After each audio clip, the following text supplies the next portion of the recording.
जीवन जीना एक कला है। आपके अपने हाथ में सब कुछ है। आप चाहें तो अपने जीवन को स्वर्ग बना लें और चाहें तो नर्क बना लें। जिसे जीवन जीना आ जाता है उसके लिए हर तरफ खुशियां और आनंद है। जिसे नहीं आता वो अपने ही जीवन को दुखों से भरता चला जाता है। जो कभी इस कला को सीखकर परम संतुष्टि के भाव में उतर जाता है उसी के जीवन में मोक्ष घट जाता है। मरने के बाद नहीं, जीते जी ही वो मोक्ष को प्राप्त कर लेता है। आज की वीडियो में आप समझेंगे कि मोक्ष क्या है, मोक्ष कैसे मिल सकता है, जन्म मरण के चक्कर से छूटने का अर्थ क्या है, आपके जीवन के क्या अर्थ हैं, जीवन का क्या उद्देश्य है, कौन आपको दूसरा जन्म देता है, कौन आपको कर्मों का फल देता है। अगर आप समझते हैं कि ये सब परमात्मा करता है तो आप गलती पर हैं। क्या वास्तव में ही आपके पिछले जन्मों के कर्मों का फल आपको मिलता है, या ये केवल एक भ्रांति है जो आपने पाल रखी? इन्हीं सब बातों को समझते हुए आज मोक्ष के मार्ग को समझ पाएंगे। मेरी पिछली वीडियो मोक्ष का मार्ग 0 से 9 अंकों में, इस वीडियो को सभी मित्रों का इतना प्यार मिला जिसके लिए मेरे पास शब्द नहीं है। अभी तक इसके 5 लाख से भी ज्यादा व्यू हो चुके हैं और 20,000 से ज्यादा लाइक्स। इसके लिए मैं सभी मित्रों का बहुत बहुत आभारी हूं। ढेरों कमेंट्स और ढेरों मेल भी मिले हैं जिसमें बहुत से प्रश्न पूछे गए हैं। आज मैं कोशिश करूंगा कि मोक्ष के मार्ग को इतनी सरलता से समझा सकूं जिससे आपको आपके सभी प्रश्नों का उत्तर मिल सके। आज की वीडियो को समझने के लिए पिछली वीडियो को जानना सुनना जरूरी है, क्योंकि यह उसी का दूसरा भाग है। पहले भाग को समझे बिना आज के विषय को समझने में कठिनाई होगी। इसलिए जिन मित्रों ने पहला भाग नहीं देखा वो पहले उसे जरूर देख लें। उसका लिंक मैं आपको नीचे डिस्क्रिप्शन में दे रहा हूं और आपको स्क्रीन पर भी यह लिंक दिखाई दे रहा होगा। इस वीडियो में मैंने बार बार कहा कि अंकों में नहीं उलझना, फिर भी कुछ मित्र इसे समझ नहीं पाए। इसलिए कुछ मित्रों ने अपनी जन्मतिथि भेजी और जन्मतिथि के मूलांक की बात की। मेरे विषय से इसका कुछ भी लेना देना नहीं है। ऐसा न्यूमरोलॉजी में किया जाता है जिसकी मुझे कोई जानकारी नहीं। ज्योतिष भविष्य की चिंता करता है, ज्योतिष भविष्य की ही बात करता है, लेकिन जो आज और अभी में, जो अभी और यही में जीना सीख जाता है उसे भविष्य से कोई अर्थ नहीं रह जाता। जीवन का परमानंद पा लेने के बाद और कुछ भी पाने की इच्छा नहीं होती। अंकों का उपयोग तो केवल एक मशाल की तरह करना है जिसकी रोशनी में आप जीवन को देख पाएं। सबसे ज्यादा पूछा गया है कि 369 को हम अपने जीवन में किस तरह प्रयोग करें। इन अंकों को समझकर मोक्ष कैसे मिल सकता है।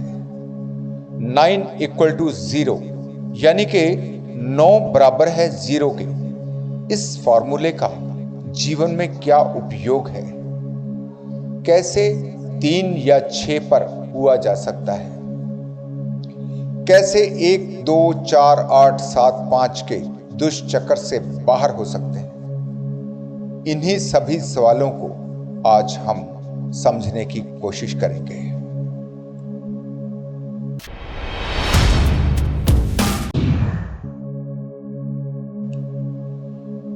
जीवन में जो भी आप अपने प्रयास से प्राप्त कर सकते हैं वो शुद्र है। जो बहुत ज्यादा मूल्यवान है, जो अनमोल है, उसे आप अपनी कोशिशों से नहीं पा सकते। जो सत्य है उसे पाया नहीं जा सकता, वो अपने आप से ही जीवन में घटित होता है। परमात्मा आपके जीवन में घटने वाली एक घटना है। मोक्ष भी अपने से ही होने वाली घटना है। इसके साथ आप कोई जबरदस्ती नहीं कर सकते। ये आपका अधिकार नहीं है, ये आपका उपहार है। आप इसके लिए केवल मार्ग दे सकते हैं। जैसे आप पानी के लिए एक गड्ढा खोद सकते हैं, एक खाली जगह पैदा कर सकते हैं, लेकिन पानी को बना नहीं सकते। जब बारिश होगी तो गड्ढे के चारों तरफ का पानी गड्ढे में भर जाएगा। ठीक ऐसे ही आप अपने भीतर एक खाली जगह पैदा कर सकते हैं। परमात्मा तो अपने से ही बरसेगा। यहां तक कि आप कामना भी नहीं कर सकते। आपकी चाह, आपकी कामना ही आपके भीतर खालीपन को पैदा नहीं होने देगी जिसमें परमात्मा बरस सके। आप तो अपने जीवन को इतना आनंद से भर सकते हैं कि परमानंद की संभावना अपने से ही बन जाए। पहले थोड़ा मोक्ष को समझें। जो भी ज्यादातर लोग मोक्ष के बारे में जानते हैं वो सब अधकचरा ज्ञान है। उससे कुछ नहीं होने वाला, क्योंकि जब भी आप जन्म मरण के चक्कर से मुक्त होना चाहेंगे तो साथ में ही एक सवाल आपके मन में चला आएगा, क्यों मुक्त होना है? क्यों आप चाहेंगे कि आपका अगला जन्म ना हो? जीवन में जब तक आपका रस है तो क्यों नहीं आप बार बार इस संसार में आना चाहेंगे? फिर दूसरा सवाल यह भी है कि मोक्ष प्राप्त करके आखिर आपको मिलेगा क्या? फिर सबसे बड़ी बात कि आपको जीवन मिला क्यों है? क्या करने के लिए? ऐसा कौन सा उद्देश्य है जो आपने जीवन में पूरा करना है? एक एक कदम से आज आप सब कुछ समझते जाएंगे। ऐसा समझें जैसे कि आप किसी बहुत ही सुंदर स्थान पर कभी घूमने जाएं। खूबसूरत झरने, सुंदर पहाड़, घने जंगलों में छिपी प्रकृति की अनुपम सुंदरता, आपका मन आनंद से भर जाए। अब कुछ दिन यहां रहने के लिए आपको थोड़ी व्यवस्था जुटानी है, थोड़ी जगह को साफ करना है जहां आप कुछ दिनों के लिए रह सकें। एक छोटा सा आशियाना बनाना है जहां आप धूप और बारिश से बच सके। थोड़े से इंतजाम, लेकिन ये आपका घर नहीं है। यहां तो आप आए हैं सैर करने के लिए, मजे लेने के लिए, मनोरंजन के लिए। फिर कोई पूछे कि क्या उद्देश्य है? कोई उद्देश्य नहीं, केवल आनंद लेना ही एकमात्र उद्देश्य है। व्यवस्था जुटाना उद्देश्य नहीं है। उद्देश्य तो आनंद है। आनंद के लिए जितनी जरूरत है बस उतनी ही व्यवस्था। लेकिन फिर आप भूल ही जाते हैं अपने असली उद्देश्य को। एक पागलपन शुरू हो जाता है। ये ऐसा ही है जैसे कोई अपने सारे घर को खाने से भरता चला जाए। खाने के लिए तो उसे एक पल भी ना मिले और इकट्ठा करता चला जाए। एक बूंद का भी स्वाद कभी चखा नहीं, बस भरते जाना और अंत में मौत तक पहुंच जाना। यही आपके माता पिता के साथ हुआ, यही आपके साथ हो रहा है, आगे यही आपके बच्चों के साथ होने वाला है। ये कभी नहीं बदलता जब तक कि आप जाग ना जाएं। जब मौत का पल आकर खड़ा हो जाता है, जब जाने का समय आ जाता है, तो पहली बार ख्याल आता है कि क्या किया। जीने के लिए आए थे, लेकिन एक पल भी जीने को नहीं मिला। फिर आप अपने को समझाने लगते हैं कि ये सब आपने अपने बच्चों के लिए किया।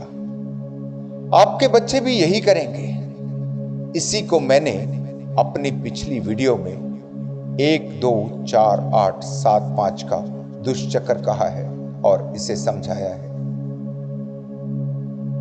विश्व के सबसे धनी व्यक्ति, एप्पल कंपनी के फाउंडर स्टीव जॉब्स अपने अंतिम समय में जब एक हॉस्पिटल के बेड पर पड़े हैं, एक एक पल मृत्यु का निकट आ रहा है। जब जीवन में पहली बार विश्राम मिला तो उन्होंने कहा कि सारा जीवन ही नष्ट कर लिया, एक पल भी जीकर नहीं देखा। हमेशा सोचा कि पहले सब इकट्ठा कर लें, फिर इस धन को जिएंगे, इससे ऐश करेंगे। लेकिन कब? तो पहली बात आपको समझ आ जाए कि जीवन का कोई उद्देश्य नहीं है। जीवन को संपूर्ण आनंद से जीना ही एकमात्र उद्देश्य है। जीवन के आनंद का रहस्य क्या है? जहां दिखाई पड़ता है वहां आनंद नहीं है। दिखाई तो पड़ता है धन में, पद में, प्रतिष्ठा में। ये सभी आनंद के भ्रम हैं जो आपको पूरा जीवन भटकाए रखते हैं। आपके जीवन में कभी आनंद की यात्रा की शुरुआत ही नहीं हो पाती। ये सभी रास्ते आपको बिल्कुल ही उल्टी दिशा में ले जाते हैं। आप पूछते हैं 1 2 4 8 7 5 के दुष्चक्र से बाहर होकर 369 में 3 या 6 कैसे हुआ जा सकता है? इसकी तरफ इशारा करते हुए गुरु नानक देव कहते हैं, सोचे सोच ना हो गई जे सोची लखवार, चुपे चुप ना हो गई जे लाई रहा लिवतार, भुख्या भुख ना उतरी जे बन्ना पूरियां पार, सह सियाणपा लख होए ते इक ना चले नाल, किव सच्चारा होइए किव कूड़े टुट्टे पाल, हुक्म रजाई चलना नानक लिखया नाल। कितना भी सोचे, कितनी भी बुद्धि के घोड़े दौड़ा लें, लेकिन आपकी बुद्धि सीमित है। इस विराट प्रकृति के आगे कुछ भी नहीं है। आप नहीं सोच पाएंगे। सोचे सोचना हो गई जे सोची लखवार। और मन है आपका चंचल, कितना भी इसे चुप करवाएं, ये चुप नहीं हो पाता, सोचता ही चला जाता है। चुप्पे चुप ना हो गई जे लाई रहा लिवतार। मन इतना भूखा है कि कभी शांति नहीं होता। या तो जहां हैं वहीं शांत हो सकते हो, या फिर कहीं नहीं, या तो अभी और या फिर कभी नहीं। इसकी भूख कभी समाप्त ही नहीं होती। पूरा ब्रह्मांड भी दे दिया जाए तो पूरा नहीं पड़ता। भुख्या भुख ना उतरी जे बन्ना पूरियां पार। कितनी भी अकल लगाओ, कितने भी सियाने बन जाओ, इस सृष्टि के आगे आपकी एक नहीं चलेगी। जो प्रकृति का नियम है वही होगा और कुछ भी नहीं। सह सियाणपा लख होवे ते इक न चले नाल, किव सच्चारा होइए किव कूड़े टुट्टे पाल, हुक्म रजाई चलना नानक लिखया नाल। फिर कौन सा मार्ग है जो झूठ के रास्ते से हमें सत्य के मार्ग पर लेकर जा सकता है? केवल एक ही मार्ग, उसके हुक्म में चलना, उसकी रजा में राजी हो जाना, उस पर ही सब कुछ छोड़ देना, समर्पित हो जाना।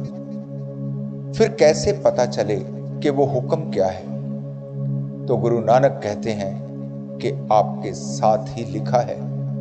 वही हुक्म है जो आपको आपके ही भीतर मिलता है। बस एक बार आपका अपने भीतर देखना शुरू हो जाए। जो दृष्टि बाहर की तरफ है वो आपके भीतर की तरफ मुड़ जाए।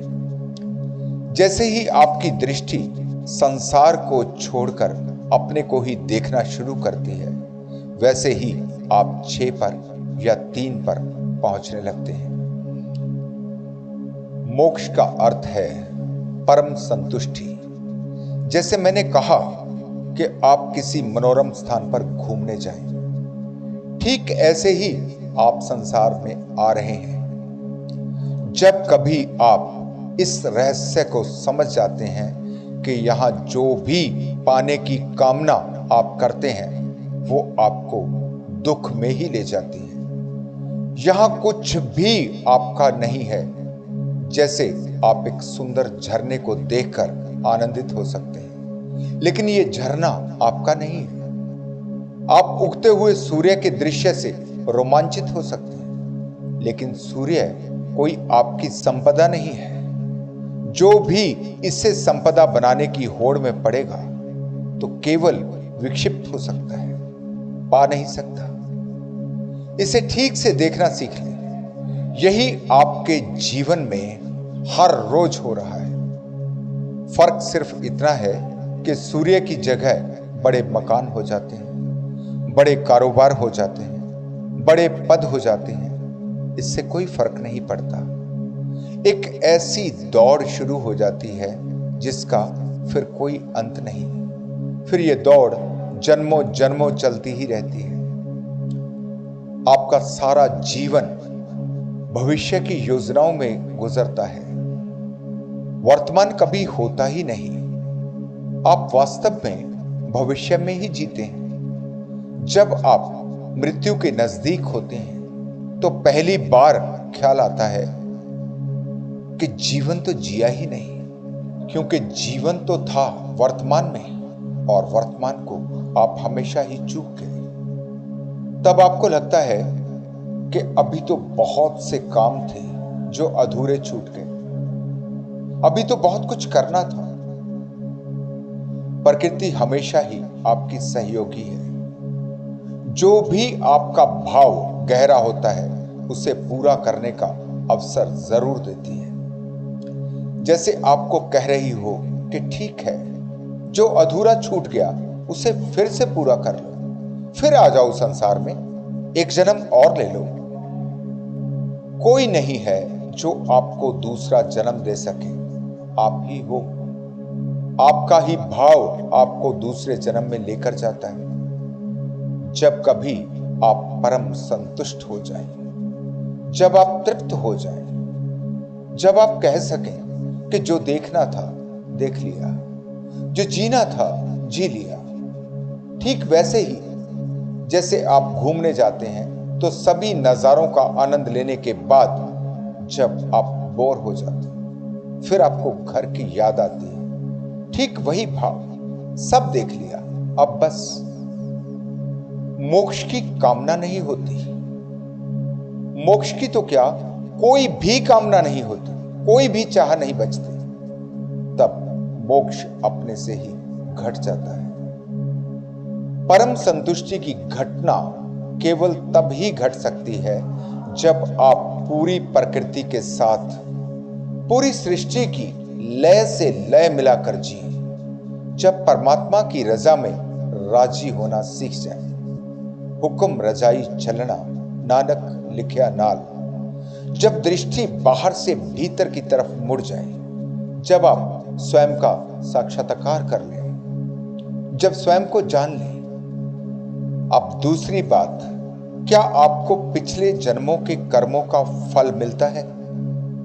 इसे समझना ज्यादा मुश्किल नहीं है, लेकिन कभी आप सुनी सुनाई बातों को ही मानते रहेंगे तो आप इसे कभी भी नहीं समझ पाएंगे। जरा अपनी बुद्धि से विचार करें कि पिछले जन्म के कर्म जिसकी सजा इस जन्म में मिले, जो कि आप सुनते हैं कि परमात्मा आपको सजा देता है या आपके अच्छे कर्मों का आपको इनाम देता है, तो क्या आपको लगता है कि परमात्मा इतना लेट लतीफ है? इतना समय लग जाता है परमात्मा को फल देने में? थोड़ा और गहराई से देखें कि वो परमात्मा जो संपूर्ण है, जो सब जानता है, वो कोई आपकी कोर्ट थोड़ी है जिसे किसी प्रमाण की आवश्यकता हो। जिसके लिए किसी समय की जरूरत हो। और मजे की बात है कि जिस कर्म का आपको फल मिल रहा है उसका कुछ आपको पता भी नहीं। कम से कम अगर मुझे कोई सजा मिले या कोई इनाम मिले तो मुझे पता तो होना चाहिए कि ऐसा मैंने क्या किया था जिसके लिए फल मिल रहा है। किसी गलतफहमी का शिकार ना हो। कोई आपको फल देने के लिए नहीं बैठा है।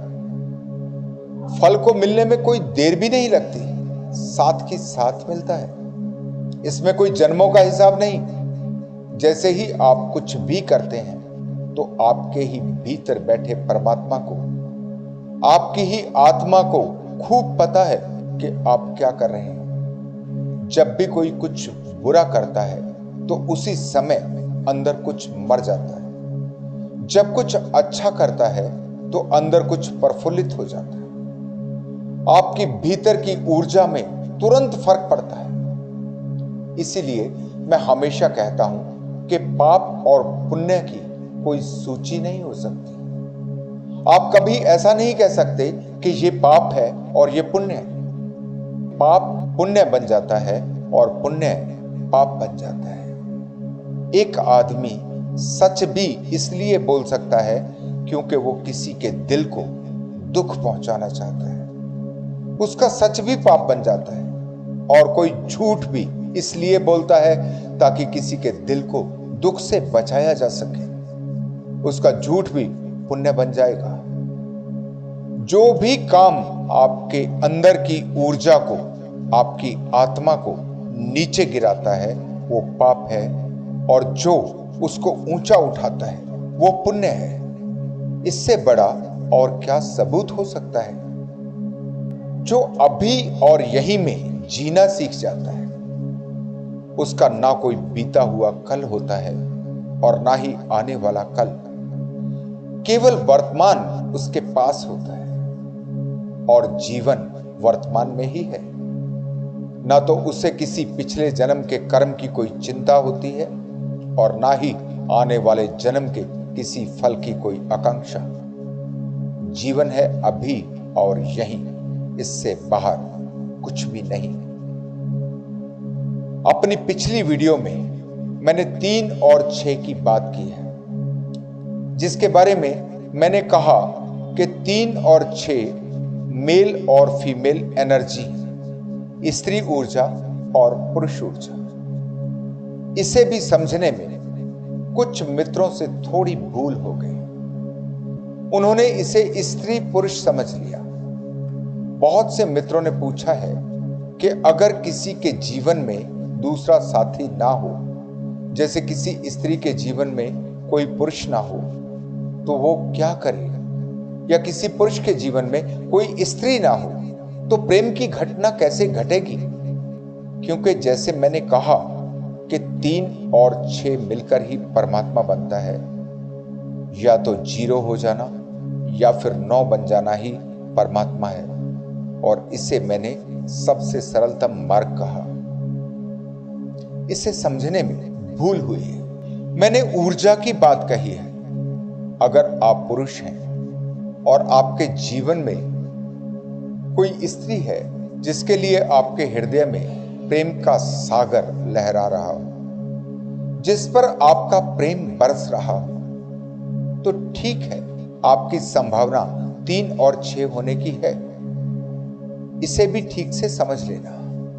केवल साथी होने की बात नहीं है, बात उस प्रेम की है जो परमात्मा बनता है। साथी तो लगभग सभी के पास, लेकिन प्रेम कहां दिखाई पड़ता है? इसलिए मैंने शुद्धतम प्रेम की बात की है, जो 1 2 4 8 7 5 के दुष्चक्र से निकलकर 3 या 6 हो सके। जैसे मैंने आपको शिवलिंग का उदाहरण दिया, वो शुद्धतम ऊर्जा का रूप है। अर्ध नारी ईश्वर है, स्त्री और पुरुष दोनों की ऊर्जा। इस ऊर्जा को समझना आवश्यक है। पहली बात तो प्रेम आपके भीतर की घटना है। आपके भीतर प्रेम प्रकट हुआ, फिर वो किसके प्रति हुआ ये बिल्कुल ही महत्वपूर्ण नहीं। चाहे फिर वो किसी इंसान के प्रति हो या फिर किसी जानवर के प्रति, किसी पेड़ के लिए हो या फिर प्रकृति के लिए। महत्वपूर्ण आपके ही भीतर घटने वाली प्रेम की घटना है। अपने भीतर घटने वाले प्रेम का अनुभव ही परमात्मा बनता है। ऐसा व्यक्ति खोजना असंभव है जिसके भीतर प्रेम की संभावना ना हो। कोई संगीत से प्रेम करता है, कोई चित्र बनाता है, कोई नाचता है जिसे अपने नृत्य से प्रेम है। प्रेम की संभावनाएं तो अनंत हैं। जिसे भी आप प्रेम करते हैं वो आपके लिए स्त्री या पुरुष हो जाता है, वो दूसरी जगह पे मौजूद हो जाता है। अगर आप पुरुष हैं तो आपको संगीत से प्रेम है तो संगीत आपके लिए स्त्री हो जाता है। आपको प्रकृति से प्रेम है तो प्रकृति आपके लिए स्त्री हो जाती है। एक और गलतफहमी पैदा होती है जब आप सोचते हैं कि प्रेम तो केवल परमात्मा से ही होना चाहिए। होना चाहिए कहते ही सब कुछ गलत हो जाता है। होना चाहिए का क्या अर्थ है? क्या प्रेम आपके हाथ में है? क्या आप प्रेम कर सकते हैं? आपको कहा जाए कि किसी व्यक्ति से प्रेम करो तो क्या आप कर पाएंगे? हां, आप झूठा नाटक कर सकते हैं। जैसे कि संसार में ज्यादातर पति पत्नी प्रेम दिखाते हैं, उनके भीतर कोई प्रेम की संभावना होती भी हो तो नकली प्रेम दिखाने के कारण ही नष्ट हो जाती है। जब तक आप ऐसा समझेंगे कि परमात्मा से प्रेम होना चाहिए, तब तक आप केवल नकली होते चले जाएंगे, अपने से ही झूठ बोलते चले जाएंगे। आप सिर्फ शब्दों में दोहराएंगे कि मुझे परमात्मा से प्रेम है, मुझे परमात्मा से प्रेम है, लेकिन प्रेम का आपको जरा सा भी कुछ पता नहीं। प्रेम की घटना तो तब घटती है जब आपको इसका कोई ख्याल भी नहीं होता, अकस्मात ही घट जाती है, पता ही नहीं चलता। नकली चीजों को प्रेम मत समझ लेना, नहीं तो प्रेम का कभी जीवन में पता भी नहीं चलेगा। अपने अंदर झांकें, अपने भीतर के प्रेम को खोजें। वो कहीं भी हो, किसी से भी हो, उसी प्रेम के भाव को समझना है। किसी एक व्यक्ति से भी हुआ प्रेम पूरे ब्रह्मांड में फैल जाता है। यात्रा कहीं से भी शुरू हो, मंजिल पर पहुंचा देती है। बस यात्रा शुरू होनी चाहिए। अब मैं बात करूं 0 और 9 को आप अपने जीवन में कैसे उतारें। 0 = 9 के फार्मूले का क्या अर्थ है? यही फार्मूला आपके जीवन में प्रकाश भर देता है।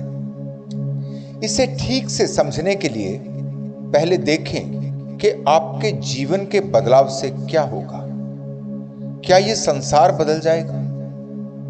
नहीं, संसार वैसा का वैसा रहता है।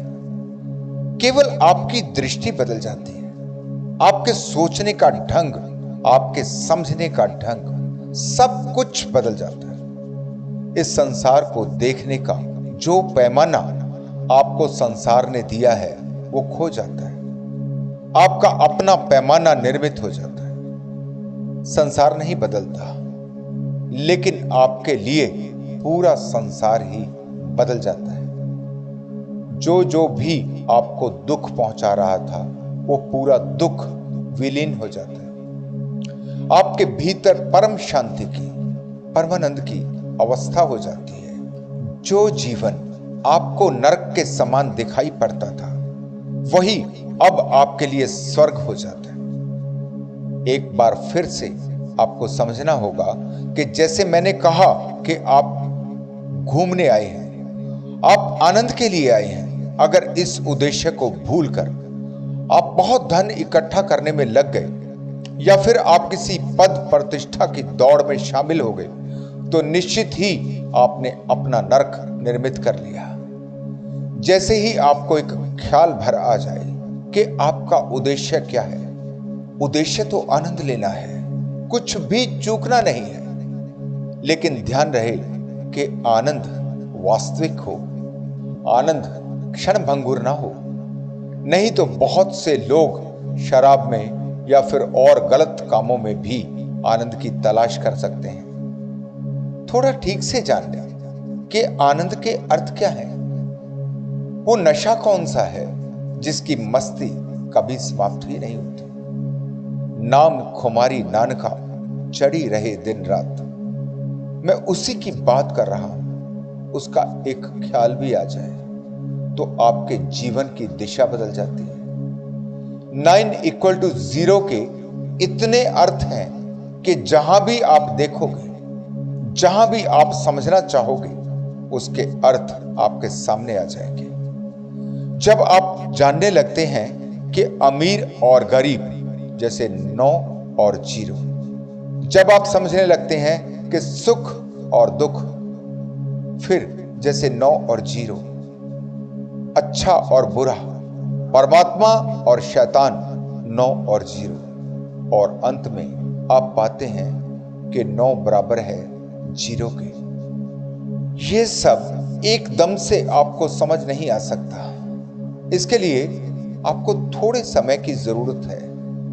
बस आपको इतना ही करना है कि जीवन के हर मोड़ पर आपको याद रखना है कि 9 बराबर 0 है।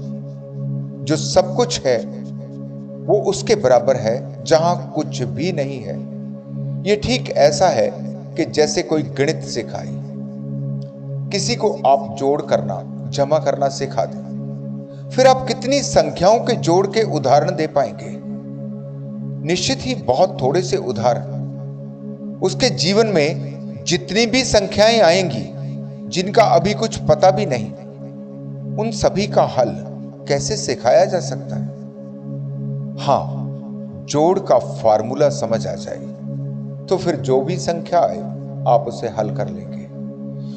जीवन में अनंत घटनाएं हैं। हर रोज कुछ नया घट रहा है। हर आने वाला पल नया है।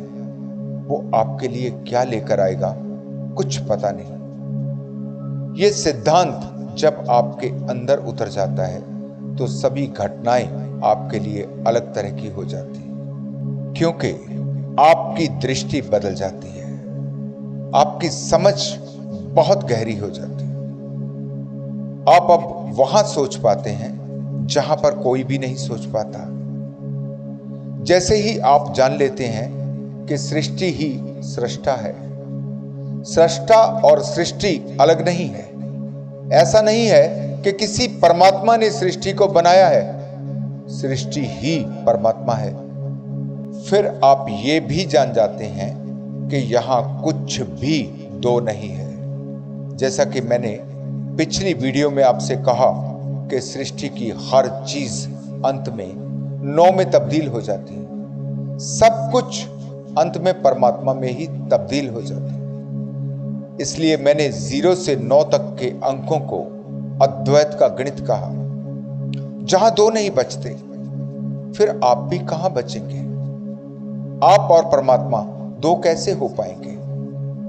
प्रकृति और परमात्मा 2 नहीं है। आप और परमात्मा भी 2 नहीं है। कुछ मित्रों ने पूछा है कि जीवन का रूपांतरण कैसे हो सकता है? जीवन परमात्मा की दिशा में कैसे मुड़े और कैसे इस मृग मरीचिका से दूर हो?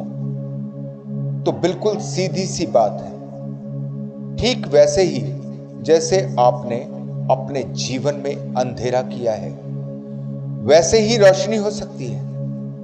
अंधेरा समझ में आ जाए तो प्रकाश भी समझ में आ जाएगा। जब आप जन्म लेते हैं तो आप बिल्कुल शुद्ध होते हैं। अभी आपको दुनिया का कुछ भी नहीं पता। धन क्या है, पद क्या है, प्रतिष्ठा क्या है, आप कुछ भी नहीं जानते। फिर पूरे संसार के विचार आप पर हावी होते जाते हैं, क्योंकि सारा दिन आप वही सुनते हैं। एक छोटे बच्चे को कहा जाता है कि बड़ा होकर एक बहुत बड़ा आदमी बनना है। उसे कभी नहीं कहा जाता कि उसे जीवन को आनंद से जीना है। आनंद को कभी उसका उद्देश्य नहीं बनाया जाता, बल्कि उसको धन में, पद में ही आनंद दिखाया जाता है। जब आप किसी बच्चे को ऐसी शिक्षा दे रहे होते हैं तो आप बिल्कुल ही भूल जाते हैं कि आपने किसी पद प्रतिष्ठा में या किसी धनी व्यक्ति के जीवन में कभी आनंद नहीं देखा। धीरे धीरे ये जहर बच्चे के भी जीवन में उतरना शुरू हो जाता है। फिर जैसा जीवन आपने जिया वैसा ही जीवन उसका भी बनता चला जाता है। अगर आपका जीवन असफल है तो आपका अनुकरण करके बच्चे का जीवन कैसे सफल हो सकता है? आपके बचपन में भी तो यही हुआ। अब आप क्या करें? कैसे इससे मुक्त हो? तो सीधा सा फॉर्मूला है कि उन गलत विचारों से दूर होकर ठीक विचारों को सुनना शुरू करें। जैसे उन विचारों से जीवन नरक बना है तो अच्छे विचारों से जीवन स्वर्ग हो जाएगा। धीरे धीरे विचार ही जीवन में उतरने लगते हैं। अगर जहर जीवन में उतारा है तो जीवन जहर हो जाएगा, अगर अमृत उतारा है तो जीवन अमृत हो जाएगा। धीरे धीरे एक नई समझ विकसित होने लगेगी। फिर जैसे ही एक बार जीवन में आनंद उतरना शुरू हो जाता है तो आप कभी पीछे लौटकर नहीं देखते। फिर मैंने कहा कि केवल ध्यान ही एकमात्र मार्ग है, क्योंकि पहली बार आपको ध्यान के पलों में ही इस आनंद का आभास होता है। ध्यान कैसे भी हो, कहीं भी हो, आनंद के लिए पर्याप्त है। बहुत से मित्र केवल मेरी आवाज को सुनकर ही ध्यान में उतर जाते हैं। मेरा बोलना मेरे लिए ध्यान बन जाता है और मुझे सुनना उनके लिए ध्यान बन जाता है। ध्यान कैसे घट रहा है इसकी कोई फिक्र नहीं करें। बस इतना जरूर देख लें कि जिसे आप ध्यान समझ रहे हैं वो ध्यान है भी या नहीं। इसको जानने का एक ही तरीका है, जब आप खो जाएं, जब आपको आपका पता ही ना चले, जब मन रुक जाए, क्योंकि मन ही आपको आपके होने का आभास करवाता है। मन शून्य में चला जाए, केवल आंख बंद करके बैठ जाना ध्यान नहीं है। इसका भी ख्याल रहे कि ये आपके करने से होगा भी नहीं। जो मित्र मुझे सुनते सुनते ही ध्यान में उतर जाते हैं वो कोई ये सोचकर नहीं सुन रहे कि ध्यान करना है, वो अपने से ही घटने वाली एक घटना है। इसी तरह से कुछ मित्र वीडियो को सुनते हुए योग निद्रा का भी आनंद ले लेते हैं। एक बार इस आनंद का आपको स्वाद मिल जाए फिर कहां ये छूटने वाला है। फिर तो यही आपकी नाव बन जाएगा। आप सुनते रहें और अपनी समझ को हर रोज गहरा करते रहें। एक दिन आप पाएंगे कि आपका मन पूरी तरह से बदलने लगा है। इसके साथ साथ आप ध्यान करेंगे तो ये सभी भाव आपके भीतर प्रवेश करने लगेगा। जो मित्र कहते हैं कि उन्हें सुनते सुनते नींद आ गई, वो ये नहीं समझ लें कि उन्होंने कुछ सुना नहीं, बल्कि जो उन्होंने सुना वो तो सीधा अवचेतन मन में ही उतर जाता है। उसका प्रभाव जीवन पर सबसे गहरा होता है। आपका चेतन मन भले ही ना जानता हो कि आपने क्या सुना है, लेकिन अवचेतन मन ने सब कुछ ले लिया। ठीक ऐसे ही अगर ध्यान करते करते आप सो जाएं, तो आप पाएंगे कि ये नींद आपकी आम नींद से बहुत अलग होती है। ये थोड़ा सा सो जाना भी आपको एकदम तरोताजा कर जाता है। आपकी नींद ही आपका ध्यान बन जाती है।